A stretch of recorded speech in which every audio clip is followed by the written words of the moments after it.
શ્રીમદ ભગવદ ગીતા શ્રી ભગવાન બોલ્યા, હે અર્જુન, જે સુખ વિષય અને ઇન્દ્રિયોના સંયોગથી થાય છે એ શરૂઆતમાં ભોગ કાળમાં અમૃત જેવું જણાતું હોવા છતાં પરિણામે વિષ જેવું છે, માટે એ સુખ રાજસ કહેવાય છે.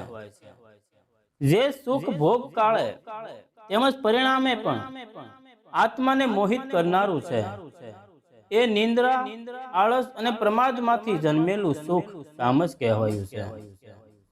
પૃથ્વી પર, આકાશમાં કે દેવતામાં અથવા એ સિવાય ક્યાંય પણ એવો કોઈ પણ જીવ નથી જે આ પ્રકૃતિમાંથી જન્મેલા ત્રણેય ગુણોથી મુક્ત હોય.